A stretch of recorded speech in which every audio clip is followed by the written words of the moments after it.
Fala, torcedor! Aqui é o 12º jogador e nesse vídeo iremos falar sobre Carlo Ancelotti, que é o mais novo técnico da seleção canarinha.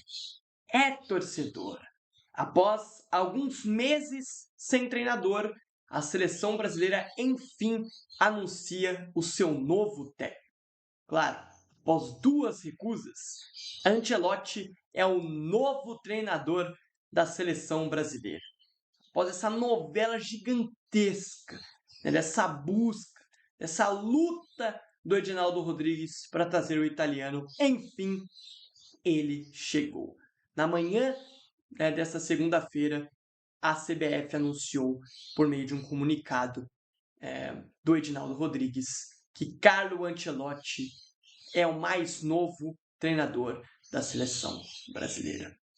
Técnico de 65 anos chega para trabalhar na sua primeira seleção. Sim, um técnico extremamente vitorioso, um dos maiores técnicos em questões de títulos das últimas décadas, chega para trabalhar na sua primeira seleção. Gabriel, gosta do nome? Sim, acho um baita nome.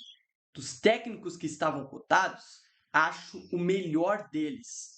Acho que é um técnico muito bom, é um técnico que vem de 2 Champions praticamente seguidas com o Real Madrid, é um cara que reinventou várias vezes o Real Madrid durante essas temporadas vitoriosas recentes, e é um técnico que, querendo ou não, tem um currículo absurdo.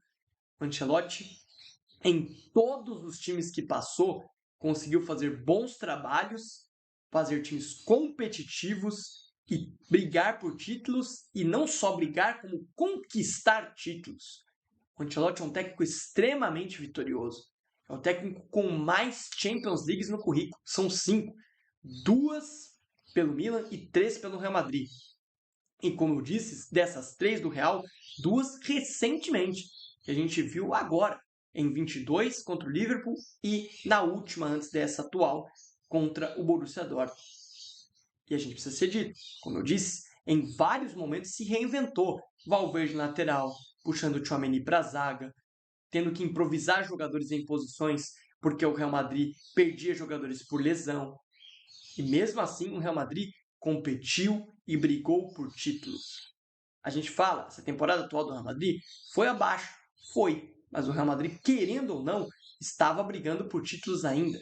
Chegou na final da Copa da Espanha, na final da Supercopa da Espanha, estava até essa última rodada agora, que perdeu para o Barcelona e se distanciou do título, brigando pela La Liga mais uma vez. Chegou aos trancos e barrancos, mas chegou às quartas de final da Champions. Claro, que quando você vê o elenco com Vini Júnior, com Mbappé, com Bellingham, com o Rodrigo, você tem a expectativa que eles vão desempenhar melhor. Eu também tinha essa expectativa. Mas acabou que não desempenhou. Acabou que o Ancelotti não conseguiu encontrar um esquema onde os 4 desempenhassem da melhor forma. Agora veremos os próximos passos do Real Madrid, mas isso não adianta para nós. O que nós queremos é imaginar Carlo Ancelotti na seleção. E como eu disse, acho a melhor opção das que estavam cotadas. Estavam se falando em Jorge Jesus. Eu acho que o Jorge Jesus é um técnico bom, obviamente. Não vou falar que não, até porque a gente viu o que ele fez aqui no futebol brasileiro em 6 meses. Ele transformou o Flamengo de uma máquina de jogar futebol. Mas, para mim, o Jorge Jesus tem um currículo bem pequenininho. As passagens dele pelo Benfica sempre foram muito criticadas pelos torcedores do clube português. Os melhores trabalhos de Jorge Jesus foram aqueles 6 meses encantadores no Flamengo e os trabalhos no Al Hilal, que é um time de Arábia Saudita. Então, não dá para você colocar Ancelotti e Jorge Jesus no mesmo patamar de técnico. Pelo menos para mim. Eu não sei o que vocês pensam. Para mim não tem como colocar Jorge Jesus e Ancelotti no mesmo patamar de técnico. Aí você pode dizer, o Jorge Jesus já conhece o futebol brasileiro, ele conhece jogadores do Brasil, já trabalhou com jogadores brasileiros. Sim, ele conhece, mas ele não conhece tanto. Foram 6 meses aqui no Brasil, gente. Não foram anos, por exemplo, como o Abel Ferreira está. Né? Então, eu acho que o Ancelotti estava bons passos à frente do Jorge Jesus. Isso é, obviamente, inegável. Não que o Jorge Jesus seja um mau treinador. Tá? E dos técnicos brasileiros, mil perdões, mas hoje, claramente, os técnicos brasileiros estão bem atrás dos técnicos europeus. Até porque os portugueses que vêm para o Brasil, assim, destroem o futebol brasileiro. Como eu disse, Jorge Jesus, 6 meses. Arthur Jorge, 8 meses, acho que ele ficou no comando do Botafogo. Olha o que ele fez. Abel Ferreira, olha o que ele vem fazendo com o Palmeiras. Olha no que o Palmeiras se transformou na mão de um técnico estrangeiro. Então, obviamente, os nossos técnicos estão atrás dos europeus hoje. Isso é claro e evidente para todos. Então, o nome do Ancelotti me agrada e me agrada demais. É para se iludir, Gabriel? Não. Até porque o Ancelotti tem pouquíssimos jogos para trabalhar, para definir qual será a sua equipe base perante a uma Copa do Mundo. Isso por conta de ele ter recusado em outros momentos e por conta de um planejamento bizarro da CBF que a gente sempre tem que dizer aqui. Né? O Edinaldo errou em vários aspectos. Em vários. E é por isso que nesse momento o Brasil está a 10, 12 jogos, vamos falar aqui, da próxima Copa do Mundo e não tem um padrão tático nenhum. É um catado de jogadores. Então o Ancelotti terá um trabalho dificílimo pela frente na seleção brasileira nesse período que ele estará no comando. Segundo informações, até o fim da Copa de 2026 seria o contrato do Ancelotti até o momento. Não sei se teria uma renovação automática caso do título, né, ou algo desse tipo. Eu confio em título? Confio, assim, entre muitas aspas, porque eu acho a nossa seleção forte. Mas aí vai depender se o Ancelotti vai conseguir desempenhar um bom trabalho. E eu acredito que ele possa desempenhar. E aí vem o outro questionamento. Ele vai ter autonomia do trabalho? Ele vai poder colocar a sua forma de trabalhar dentro da seleção? Ou a seleção vai querer que ele se enquadre nos moldes atuais que sempre dão errado? Fica aqui o meu questionamento, né? Cara, eu acho o Ancelotti um baita técnico, que ele tem condições de fazer um trabalho excelente, como ele fez no Real Madrid nessa última passagem. Ele é um técnico que está lá em cima na prateleira de técnicos e não é de agora.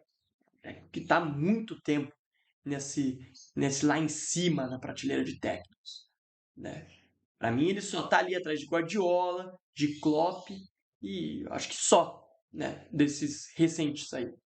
É um cara que tem 5 Champions, é um cara muito vencedor. Então, para mim, acerta a seleção. Como eu disse, acho que vem com demora essa chegada do Ancelotti. Ele poderia ter vindo antes, não veio também muito por culpa dele, isso tem que ser deixado claro. Né? Mas o importante é que agora ele veio. E aí, Gabriel, você acha que ele vai mudar alguma coisa já de antemão? Porque ele tem estreia já agora no começo de junho contra o Equador e contra o Paraguai. Para essa primeira convocação, eu não imagino muitas mudanças, até porque, segundo informações, quem vai ajudar ele na convocação é o Caetano, né, o Rodrigo Caetano, e o Juan, que são dali da comissão principal da seleção, e sem técnico eles continuam trabalhando na CBF. Né? São da comissão fixa aí da CBF. Né? O Rodrigo Caetano não é nem de comissão técnica, ele é de outra coisa dentro da seleção, acho que é o gerente, né, de futebol da seleção brasileira, alguma coisa desse tipo, né? O Rodrigo Caetano. E eles analisaram e eles vão montar, obviamente, agora junto com o Ancelotti, essa pré-lista e depois a lista que será dos convocados mesmo. Tá? Eu peguei aqui a última convocação do Dorival como técnico da seleção, que foi lá para a data FIFA contra a Colômbia e a Argentina, para a gente ter uma base do que eu penso que o Ancelotti vai mudar, tá? Junto aí com o Juan e com o Rodrigo Caetano, como eu disse, porque a gente sabe, técnico na seleção, ele tem que viajar e analisar jogadores do futebol brasileiro, a sua comissão tem que viajar para buscar os principais nomes, para analisar os principais nomes, e o Ancelotti não fez isso, até porque ontem ele ainda era técnico do Real Madrid. Né? Ontem ele ainda não era anunciado para a seleção brasileira. Só após a derrota para o Barcelona, né, que a gente imaginou que ele sairia assim do cargo aí com toda certeza, e hoje ele foi anunciado. Então, ele não teve tempo de analisar. Os únicos jogadores brasileiros que ele sabe e analisou são os que estavam no elenco dele. Endrick, Vini e Rodrigo.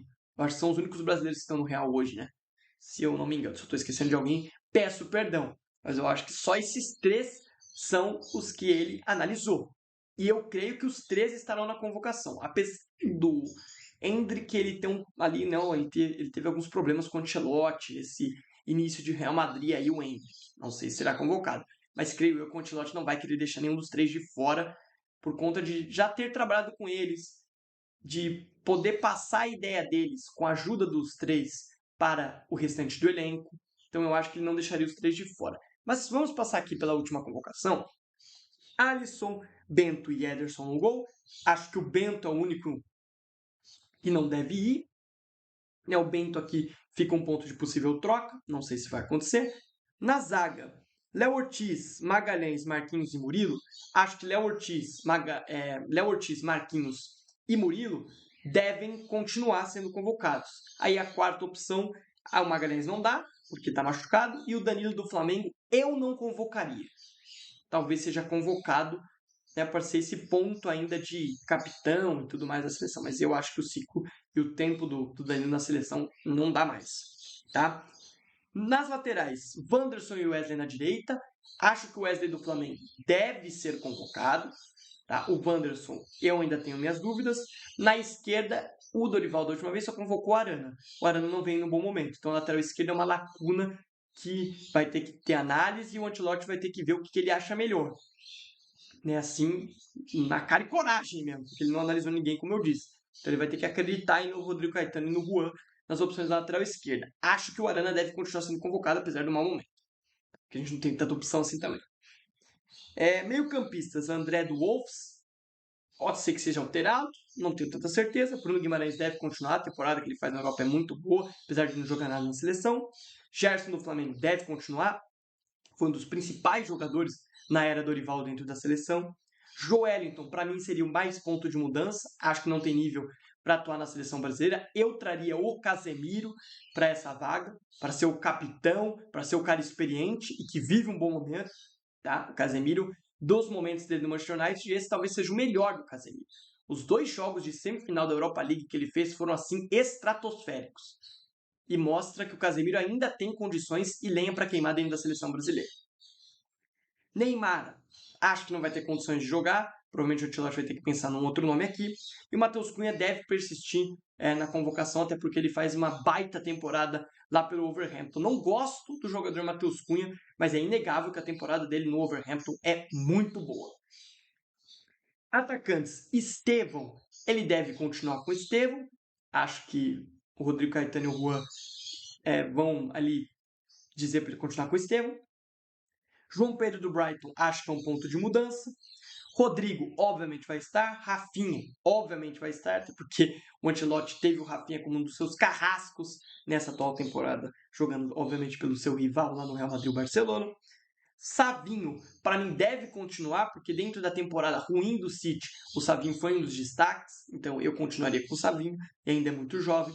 E o Vinícius Júnior, obviamente, será convocado pelo Ancelotti. Acho que só o Endrick entraria aqui no lugar de João Pedro. Talvez acho que seria a única mudança aí que seria feita nessa convocação. Eu sei que o Endrick acabou indo para essa última convocação por conta do corte do Neymar. Né? Mas eu aí pensaria em outro cara no lugar do Neymar e botaria o Endrick ali no lugar do João Pedro. Acho que essas seriam as principais mudanças, né? Os pontos de troca aí que o Ancelotti pode fazer.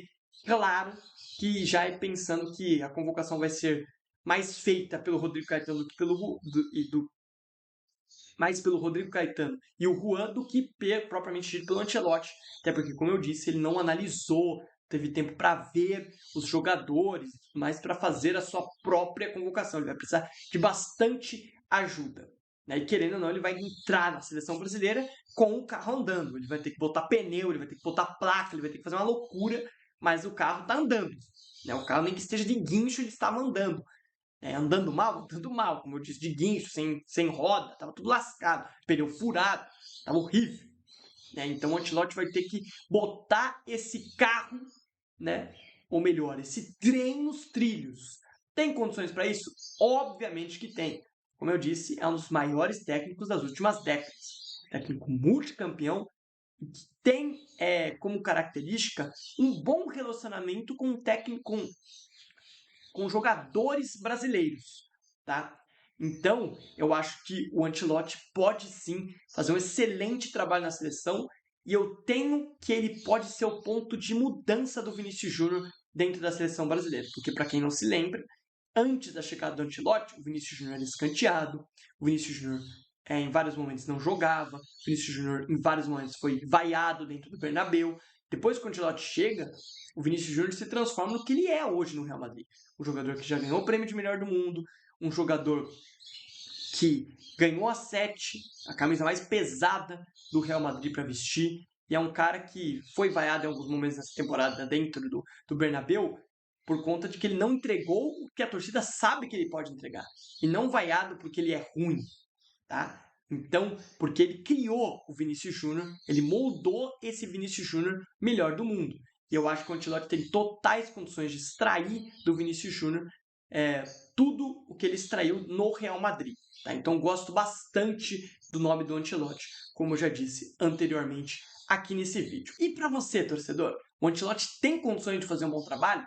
Deixa aqui nos comentários se você concorda ou se você discorda comigo. Se você gosta do meu conteúdo, eu peço que você se inscreva no canal e ative as notificações para você recebê-las sempre que eu estiver em live ou fazendo aqui os vídeos, publicando, os vídeos. E se você puder, eu peço que você siga o 12º Jogador em todas as nossas redes sociais que estarão aí no link na descrição, tanto no Instagram como no TikTok. Obrigado e até uma próxima.